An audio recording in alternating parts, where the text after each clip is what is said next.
And now a new movie is being filmed right now in Salt Lake County and Utah. It's the brainchild of an actress who wrote it when she was in high school. So like just a year ago, right?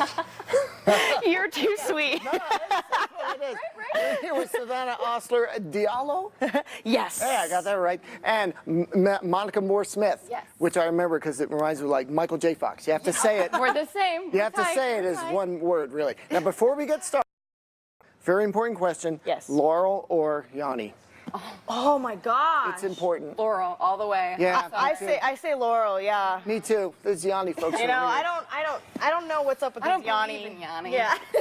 Okay, so tell the folks at home. I mean, you both have different roles in making this movie. You wear a lot more hats in this one than most people even own, I think. So why don't you tell people again? I'm thinking you're writer, director, probably producer somewhere in there. Are you in it as well? I sure am. Okay, so is there anything you don't do with this film? I do not run craft services, and my husband is our cinematographer, so he's the one actually running the camera, making everyone look good. Okay, good So deal. those are two things I'm not doing. All right, well, so tell us about where this movie came from, because again, you had the idea in high school. Yeah, well, I wanted to write a movie that I wanted to see at that age. I felt like there wasn't a lot of family-friendly, fun content for specifically for teen and tween girls. This is before Deadpool came out. Way before.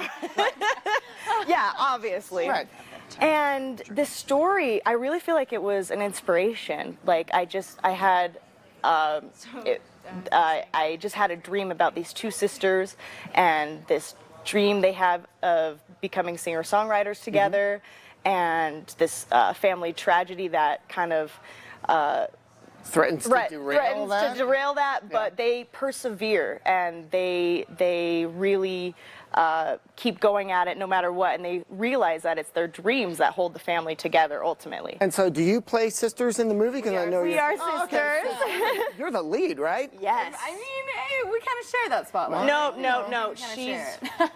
She is the star of the Guilty as movie. charged. Yeah. Yeah. Very nice of you to write a film for Someone else.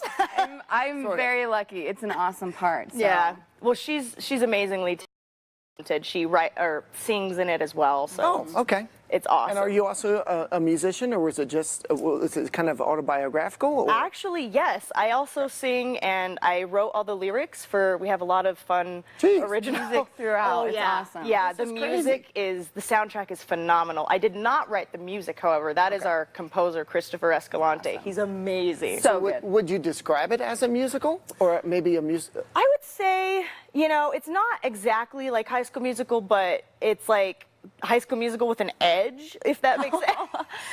It's a movie influenced by music. That's it. It's a musically well, certainly driven. about musicians. Yes. Yes. And again, it's called Twice the Dream, and you're shooting it pretty much locally here. Yes. And it's not going to be out, I think, until next year, right? Do you Yes. have an about date, springish? We're thinking spring. We're aiming for like February, March, April, that kind of release. So how far into it are you? Have you shot everything, or are you talking editing stage? We're still shooting. We're still partway through shooting. Yeah, shooting, we are in the That's middle. probably why we didn't have a clip necessarily to show. I mean, we had some, working production stuff, which is great. Yes. So when you're doing something like this locally, we don't have a lot of time to get into it too much, but how is it that you're doing it? I mean, what sort of resources here in town do you take advantage of to get something done in Utah? That's a great question. Well, That's what I do.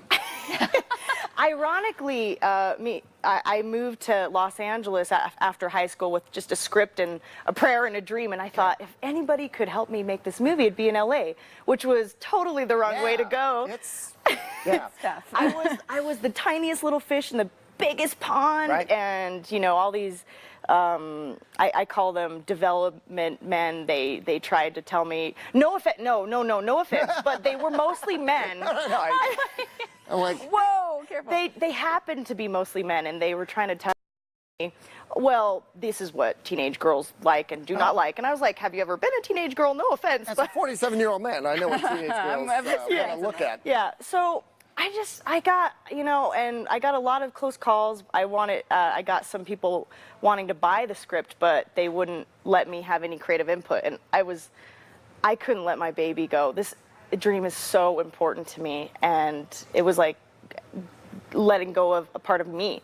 So I decided, with some help, with some suggestions with some friends, they thought, you know what, just come back to Utah, come home. So I convinced my hubby to come home, and that's when the magic happened. Yeah. We had to be back home in Utah.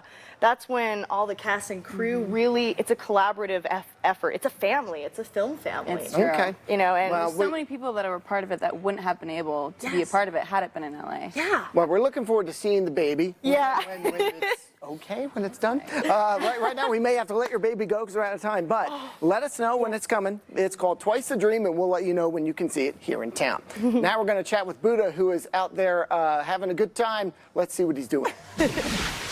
Hey guys, before we give you one more tip, and we're going to be talking about pool safety, I think, I just want to say, Eric, thank you so